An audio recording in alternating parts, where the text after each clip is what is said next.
تو کہنے کا اس کا مطلب یہ ہے کہ نان مسلم اسٹوڈنٹ جو ہیں آرٹیکل 22 کے تحت ان کو آزادی رائے ان کو نہیں دی جا رہی ہے، اور اس طرح کے بہت سارے مسائل ہیں. اس کے علاوہ مدارس اور دینی مدارس کے اندر بھی اس کو لے کے کافی تذبذب پایا گیا ہے، جس میں مدارس کے ہمارے علماء اور مشائخ ہمارے جتنے بھی ہیں انہوں نے اس کو اس طرح کرٹیسائز کیا ہے کہ اس کے ذریعے مدارس کو کنٹرول کرنے اور ریگولیٹ کرنے کی ایک کوشش کی گئی ہے. تو اس سلسلے میں ان کرٹیسزم کے اوپر اور اس سنگل نیشنل کریکولم کے اوپر ہم ایک تنقیدی نظر ڈالیں گے، اس کے اوپر ایک کوشش کریں گے، ہم جاننے کی کوشش کریں گے کہ یہ سنگل نیشنل کریکولم آخر ہے کیا چیز، اور یہ ہمیں کیا چیزیں پرووائڈ کرتی ہے، ہمیں کس طرح کا ایک پروسیس دے رہی ہے، کس طرح کا ایک نصاب دے رہی ہے، جس کے ذریعے ہم کون سی درسی کتب بنائیں گے، اور کس طرح کا ایک پاکستان کس نہج پہ ایک ایجوکیشن سیکٹر میں ہمارے آگے بڑھے گا. تو اس سلسلے میں ہم بات کرنے کے لیے ہمارے پاس اس ہمارے اسٹوڈیوز میں موجود ہیں اسسٹنٹ پروفیسر امیر جان حقانی صاحب، جنہوں نے شہادت العالمیہ کی ڈگری حاصل کی ہے عربی میں، اور اس کے ساتھ جو کہ ایم اے عربک یا پھر ایم اے اسلامیات کے برابر ہوتی ہے. اس کے ساتھ ساتھ انہوں نے ایم اے پولیٹیکل سائنس اور میس کمیونیکیشن میں بھی ماسٹرز کیا، اور اس کے ساتھ ساتھ ایم فل بھی کیا. ان کا بہترین اور بڑا خوبصورت مقالہ ہے، مقالے کا ان کا وہ ہے ٹاپک ہے سماجی ہم آہنگی اور قیام امن کے لیے گلگت بلتستان کی اسمبلی کا کردار. اس میں اس کو بڑا مقالے کو بڑا سراہا گیا ہے. پروفیسر صاحب کا ایک بہترین قسم کا مقولہ ہے کہ احباب کیا کہتے ہیں، یا پھر ایک کہیں گے ایک فقرہ ہے کہ احباب کیا کہتے ہیں. اس کے ذریعے ان کی بڑی پذیرائی حاصل ہے احباب میں، اور گلگت بلتستان کے اندر سوشل میڈیا سینسیشن ہے، اور ساتھ ساتھ ریڈیو پاکستان میں بھی 10 سال سے کام کرتے رہے، اور مختلف ملکی اور گلگت بلتستان کے نیوز پیپرز میں ان کے کالم چھپتے رہے ہیں. تو پروفیسر صاحب ویلکم کرتے ہیں آپ کو اپنے پروگرام میں. بہت شکریہ، آپ نے بلایا. اللہ تعالیٰ آپ کو جزائے خیر دے. ایک اچھے موضوع کی طرف آپ نے توجہ مبذول کرائی ہے. بالکل. تو آپ سب کا شکریہ، بالخصوص آپ کا، آپ کے چینل کا، کہ ایک علمی مکالمے کے لیے جو ہے نا آپ نے ہمیں مدعو کیا. ہم نے کہا بالکل علم کی تبلیغ اور ترویج ہم سب پر لازم ہے، یہ کسی ایک پر لازم نہیں ہے. تو اس کی شکلیں مختلف ہوتی ہے، اور ایک بہترین شکل، جدید شکل یہ بھی ہے. بہترین. پروفیسر صاحب، ہم جاننا چاہیں گے کہ ہمارے رائج الوقت تعلیمی نظام کے بارے میں آپ کی کیا رائے ہے، اور کیا ہمیں دوسرے نصاب کی ضرورت تھی جو کہ سنگل نیشنل کریکولم کے طور پہ ہمیں دیا گیا؟ ہماری بدقسمتی ہے. میں آپ کو ایک بات بتاؤں نا، سب سے بڑا مسئلہ ہمارے ساتھ یہ پیش آیا کہ تعلیم کو تقسیم کر دی گئی. دراصل علم میں، تعلیم میں کوئی تقسیم ہے ہی نہیں ہے. یہ تقسیمات کی عمر 200-300 سال ہے.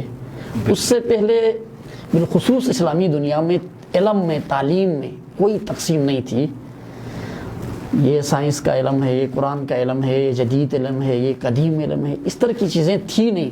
یہ ایک لمبا پروسیجر تھا، کام کیا گیا مسلمانوں پر. پھر ان کو تعلیمی میدان کے اندر شکست دینے کے لیے ایک خطرناک قسم کی طبقاتی تقسیم کر کے یہ عمل دہرایا گیا. ضرورت بھی کہہ سکتے ہیں اس کو ہم، لیکن اس کے بعد نہیں، مطلب یہ میرے نزدیک ایک سازش تھی جو مسلمانوں کو زیر کرنے کے لیے ان کو تعلیم کے کھانوں میں بانٹ دیا گیا. اسپیسیفکلی اگر بات کر لیں تو جی بالکل اپنے علی گڑھ کی تنظیم اور اس کے ساتھ دیوبند کا جو مدرسہ تھا وہ بن گیا. جی، یہ دونوں کی اچھی کاوشیں تھیں، علی گڑھ کی بھی اور دیوبند کی بھی، اور دیگر جو نظام تعلیم تھے ندوہ کی بھی، جامعہ ملیہ کی بھی.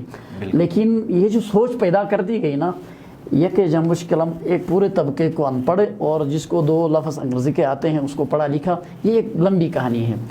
پاکستان بننے کے بعد ہماری ایک پوری سوچ ہے، ہمارا ایک پورا نظریہ ہے، یہ طبقاتی تقسیم ختم ہونی چاہیے تھی، جو بدقسمتی سے اب تک نہیں ہو سکی.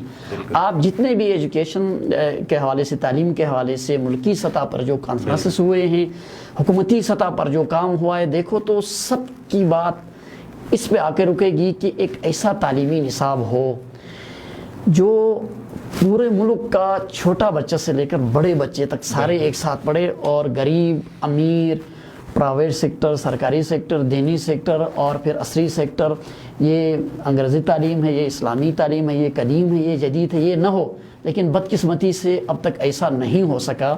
میں سمجھتا ہوں یہ جو ہمارا نظام تعلیم تھا، نظام تعلیم میں ہوتا کیا ہے، صرف کتابیں یا صرف استاد یا صرف سکول، یہ نہیں، بلکہ کسی بھی ملک کی، کسی بھی اسٹیٹ کی جو تعلیمی پالیسی ہوتی ہے یا نظام تعلیم ہوتا ہے، اس میں نصاب روح کی حیثیت رکھتا ہے۔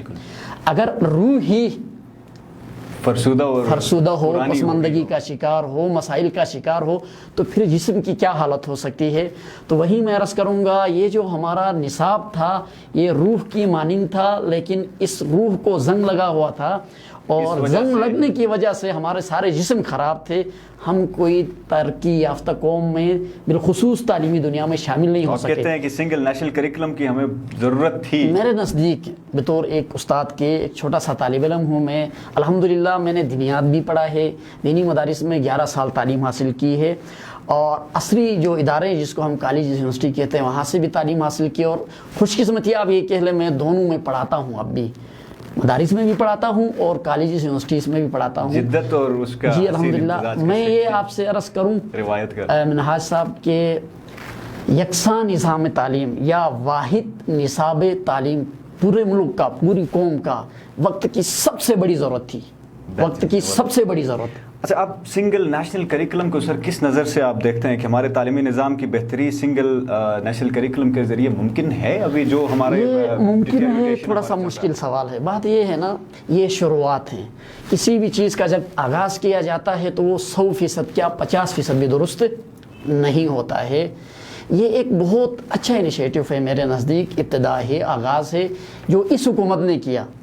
میں تنقید ایک اچھی چیز ہے لیکن مخالفت کرتا ہی نہیں ہے، لیکن یہ ایک ایسی چیز ہے نا جس کی کم سے کم میرے نزدیک بہت ضرورت تھی، اہمیت تھی، اچھا کام کا آغاز کیا ہے۔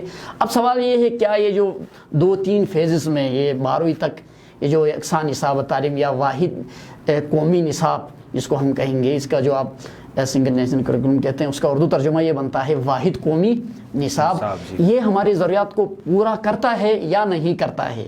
یہ سوال تو کافی سالوں کے بعد جب ہم اس کو پریکٹیکلی دیکھ لیں گے، اگلا فیز، اس سے پھر اگلا فیز جب عملی طور پر آئے گا انکارپوریٹ ہوگا، جی تب ہم دیکھیں گے کہ یہ ہماری ضروریات کو پورا کرتا نہیں کرتا ہے۔ یہ سوال کافی بات کا ہے، لیکن میرے خیال میں اس سوال کو یہ ممکن ہوگا نہیں ہوگا، اس کے لیے ہمارے جو پالیسی ساز ادارے ہوتے ہیں جس کو ہم کار پرداز کہتے ہیں، یہ جو سب کچھ کرتے ہیں نا تعلیم کے حوالے سے، پالیسیاں بناتے ہیں، نصاب بناتے ہیں، ان کو ٹھنڈے کمروں میں نہیں زمینی حقائق کو دیکھ کر یہ بنانا چاہیے۔ دعوے کیے ہیں پروفیسر صاحب گورنمنٹ نے کہ اس تعلیمی نظام کے تحت خاطر خواہ بہتری لائی جا سکتی ہے، کس حد تک دعوے تو ضرور ہے، وہ جیسے ٹھنڈے کمروں کی آپ نے بات کی تو دعوے بھی تو اسی یہی میں عرض کر رہا ہوں۔ ہمارا سب سے بڑا قومی المیہ یہ ہے نا، میں نے اس پہ لکھا ہے، یہ نصاب تعلیم پہ لکھا ہے، آرٹیکلس ہیں، آپ نیٹ پہ سرچ کریں آپ کو مل جائیں گے۔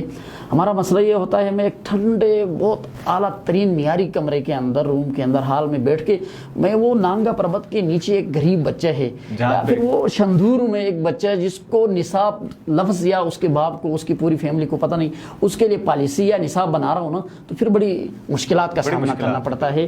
بیگن ہاؤس کا بچہ اور شندور کے دامن میں رہنے والے ایک غریب باپ کے غریب بیٹے کو آپ جب دیکھیں گے نا اسلام آباد کے بند کمروں میں بیٹھ کر، تو پھر معاملات تو نہیں ہوں گے، آپ کو گراؤنڈ لیول پہ آ کے پھر جو ہے نا یہ تعلیمی پالیسی گورنمنٹ نے ویسے پچھلے سال سے برٹش کونسل کے ساتھ مل کے انہوں نے کافی ٹریننگز دی ہیں اسی کے اوپر کی کوالٹی ایجوکیشن کے اوپر انہوں نے کافی کام کیا۔ میں عرض کروں نا، میری ضرورت ہے، میری ترجیحات ہے، برٹش کونسل کیوں ہمیں ٹریننگ دیتی ہے؟ سب سے بڑا سوال تو اساتذہ کو تیار کر رہے ہیں، بالکل کر رہے ہیں۔ آپ نے شروع میں ایک بات بتائی تھی کہ پرائیویٹ سیکٹر کو بھی کچھ اعتراضات تھے اور ساتھ ساتھ یہ دینی مدارس والوں کو بھی اعتراضات تھے۔ اعتراضات تو ہیں، اور ان اعتراضات کے پیچھے اسباب بھی ہیں، وجوہات بھی ہیں۔ کیا سمجھتے ہیں سر ان جیسے بہت سارے حلقوں کی آراء سامنے آئی ہیں، جیسے حد سے زیادہ اسلامی تعلیمات ڈالنے کی وجہ سے آرٹیکل 22 کے تحت میں آپ سے عرض کرتا ہوں اور پھر علماء بھی ہیں۔ میں سمجھ گیا آپ کا سوال، سمجھ گیا۔ بہت سارے لوگوں نے یہ کہا ہے پاکستان کے اندر جو خود کو لبرل کہتے ہیں، سیکولر کہتے ہیں، جو بھی کہتے ہیں، جو بھی وہ ہیں، وہ کہتے ہیں اس کو پورا اسلامی بنایا گیا ہے، آیات ہے اس کے اندر، احادیث ہے اس کے اندر، اچھا اخلاقیات کی بات ہے۔ ایک تو اعتراض یہ ہے، یہ جیسے آپ نے نان مسلمس کو بھی پڑھایا جا رہا ہے، میں عرض کرتا ہوں یہ بھی غلط فہمی پیدا کی جا رہی ہے آپ کی اطلاع کے لیے۔ جی میں عرض کروں آپ کی اطلاع کے لیے، پاکستان کے اندر اس نصاب سے پہلے، یہ جو واحد قومی نصاب ہے، اس سے پہلے نان مسلم کے لیے جو ہمارے دیگر معاشرتی بھائی ہیں، ہندو ہے، عیسائی ہے، اور اسی طریقے سے کیلاشی ہیں، اسی طریقے سے سکھ ہیں، ان کے لیے اخلاقیات کے نام سے کچھ کتابیں ہوتی تھی نصاب کے اندر۔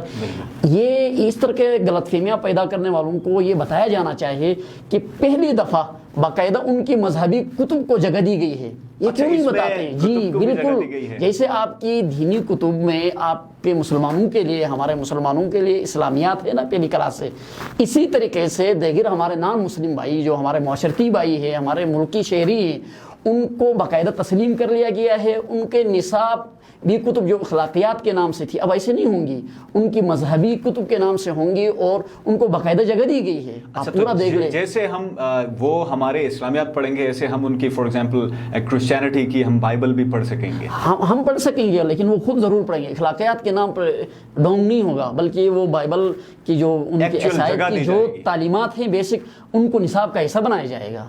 اخلاقیات یہ بہترین بات، یہ بہترین بات ہے، یہ کوئی بتاتا نہیں ہے نا، عذاب تو یہ ہے، ڈائیورسٹی آ جائے گی اور ضروری ہے، اور یہ موجود ہے اس کے اندر، اس واحد قومی نصاب کے اندر یہ بات موجود ہے۔ بدقسمتی سے ہمارے جو دیسی لبرل بھائی ہوتے ہیں وہ یہ اس چیز کو بتاتے نہیں، ان کو قرآن تو نظر آتا ہے، وہ عیسائی تعلیمات، وہ سکھ تعلیمات، وہ کیلاش تک کو بھی جگہ دی گئی ہے۔ آپ کی کیلاش کی آبادی کتنی ہے؟ چھوٹی سی آبادی ہے، 2 سے 3 ہزار پر مشتمل، میں خود گیا ہوں، ان تک کو بھی جگہ دی گئی ہے، ان کی مذہبی تعلیمات کو باقاعدہ سلیبس کا حصہ بنایا جاتا ہے۔ تو یہ بات بتانے میں کیا پریشانی؟ مدارس سپورٹ کا بھی اس کے اندر معاملہ، میں آپ سے عرض کروں نا درمیان میں بالکل جی میں اس پورے اس کے عمل کو دیکھا ہے میں نے۔ اب ایک تو بات یہ ہوئی نا، اس کو جلدی سے انہوں نے پنجاب کے اندر ایک نوٹیفیکیشن نکالا ہے، پھر جو ہے نا کچھ کتابیں بھی سامنے لانے کی کوشش کی گئی ہے۔ پہلے فیز میں شاید پنجاب، گلگت بلتستان اور کشمیر میں اس کو لاگو کر دیا جائے گا، جو پہلا فیز ہے، لیکن سندھ نے ابھی تک قبول نہیں کیا، نہیں ہوا وہاں ایک۔ اور اگلی بات یہ ہے بلوچستان کے اندر بھی نہیں ہوا ہے۔